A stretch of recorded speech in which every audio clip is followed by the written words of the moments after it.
Hello guys, ngayong araw nito ay may ituturo ako sa inyo. Gagawa tayo ng content patungkol sa kapag ikaw ay magkakaroon ng ubo or makati na lalamunan.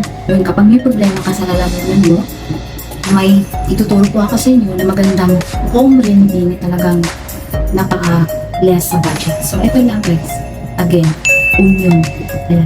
Alam mo ba na ang onion ay mabisa ring gamot para sa makati na lalamunan o di kaya may ubo ka?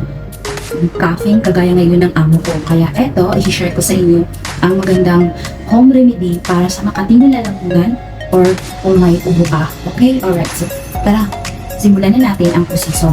So, ihanda mo lang na maglalagay ka ng bowl. Eto, ihanda mo ng bowl. Tapos, at eto, yung ganito na paper. Right? Maglit na bowl. Ayan. So, mas ika-cover mo siya dito mamaya. Kasi ang gagawin natin dito is i-steam natin yung onions. Ayan. So, ganito siya. Tapos, ilalagay natin siya sa kawalan na may tubig or yung kung may steamer kayo, eh, dito wala. So, ganun na paraan na lang. Tapos, eto. So, tara, simulan na natin at i-prepare na natin ang onion. Alright. Ayan. Palitan na natin. Palitan na natin yung onion natin.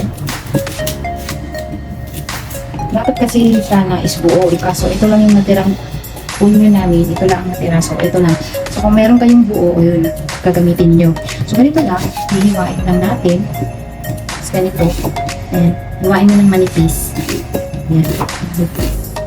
Tuloy lang paghiwa. Napaka-simpleng procedure lang guys.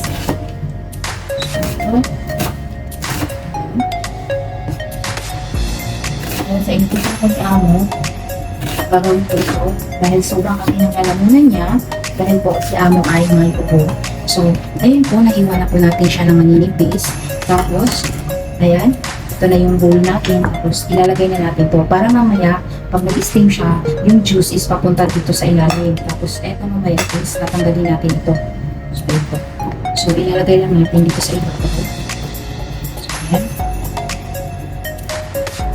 Ganito lang, proseso. Ayan po. Lagay natin. Make sure na malinis ang kamay. Malinis ang kamay natin. At hinugasan ko na rin yung onion. So, ayan po. So, ngayon naman ay mag-ready tayo ng ating steamer. Palagay lang tayo ng tubig na sakto lang. Ayan. Kalahati. Sakto lang ang paglalagay. So, ayan. Tapos, ilalagay na natin. Ayan. Tapos, tatakpan. Tapos, ilalagay na natin sa apoy. Tapos, pakukuluan natin ng 15 to 20 minutes. Baga parang steam siya ng 15 to 20 minutes. So, ayan. So, aantayin lang natin. At ayan, kita nyo, kumukulo na yung tubig natin. At aantayin lang natin yung 20 minutes. 15 to 20 minutes po. Okay na po yung 15 or 20 minutes. Mas better. Tapos mamaya lalabas na yung juice at yung juice lamang po ang iinumin. Tatanggalin natin yung mga onion dyan sa ibabaw. Mamaya papakita ko ulit. So like that, ayan, tapos na po yung 20 minutes. So papatayin na po natin ang apoy. Saka pupunin na po natin. So balik ko lang. Ayan. Pupunin na po natin. Tapos itagay natin dito. Tapos tatanggalin na natin yung ano nito. Pagkatapos niya, careful, dahil mainit. Tatanggalin na natin ito. Kuha kayo ng ito. Ayan, sasalin na yan. Ayan, tatanggalin na lang. Ayan, luto na yun. At yung juice nito is napunta doon sa ilalim. Ayan na. Tapos, ayan, ipita na natin yung juice at saka ready na para bigay natin kay amo dahil may coughing si amo for many days. Tingnan natin kung hindi matatanggal nila. So, napaka-effective nito guys. Naranasan ko na rin ito dati nung nagpa-ubo ako. At saka nakita ko lang dito sa ko. So, ayun guys. So, ayun po. Ito na po. Tapos itatransfer ko lang dito at ibibigay ko. Be careful talaga mainit.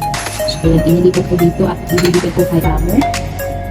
Kaso hindi ko ma-try sa inyo na ako ang iinom dahil ipapakita ko. So, alright guys, ito na po yung finished product natin. So, ayan.